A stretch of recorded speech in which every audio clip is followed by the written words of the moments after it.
తమిళనాడు ఉత్తర కోస్తా జిల్లాలను వరద అతి తీవ్ర తుపాను వణికిస్తోంది. చెన్నై సహా పలు ప్రాంతాల్లో వేగవంతమైన గాలులతో భారీ వర్షాలు కురుస్తున్నాయి. ఎలాంటి విపత్కర పరిస్థితులనైనా ఎదుర్కొనేందుకు అధికారులు ముందు జాగ్రత్త చర్యలు తీసుకున్నారు.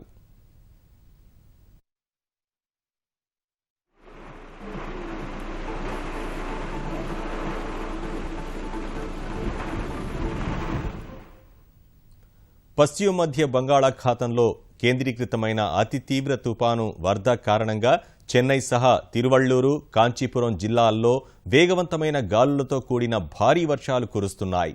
ముందు జాగ్రత్త చర్యగా చెన్నైలోని కొన్ని ప్రాంతాల్లో విద్యుత్ సరఫరాను నిలిపివేశారు. ఎలాంటి పరిస్థితినైనా ఎదుర్కొనేందుకు ఎన్డీఆర్ఎఫ్తో పాటు సైన్యాన్ని సిద్ధంగా ఉంచారు.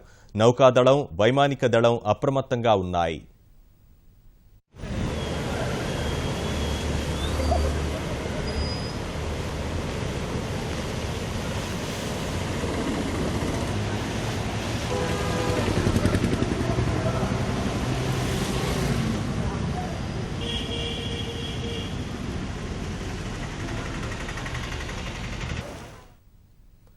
లోతట్టు ప్రాంతాల్లో ప్రజలను అధికారులు సురక్షిత ప్రాంతాలకు తరలిస్తున్నారు. చెన్నై వద్ద తీరాన్ని తాకిన తుపాను బీభత్సం సృష్టిస్తోంది. గంటకు 140 కిలోమీటర్ల వేగంతో బలమైన ఈదురుగాలులు వీస్తున్నాయి. చెన్నైలో భారీ వర్షం వల్ల రహదారులు జలమయమయ్యాయి.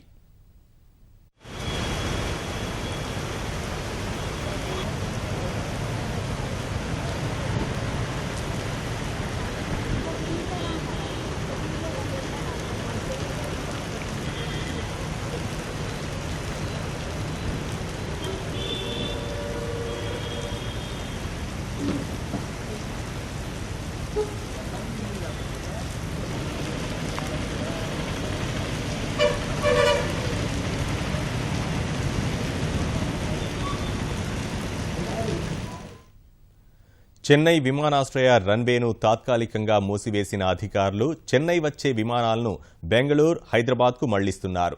కల్పకంలోని అణు విద్యుత్ కేంద్రం వద్ద అన్ని జాగ్రత్తలు తీసుకున్నారు. చెన్నైలో భారీ వర్షం కారణంగా రహదారులన్నీ జలమయమయ్యాయి. ఈదురుగాలుల కారణంగా రహదారులపై చెట్లు విరిగిపడ్డాయి. వాహనాల రాకపోకలకు అంతరాయం కలిగింది. తిరువళ్లూరు జిల్లా పళవేర్కాడులో సముద్రం కొన్ని అడుగులు ముందుకొచ్చింది.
ஆமா பயங்கர பாதிப்பாகும். இருக்குன்னு தெரியாது.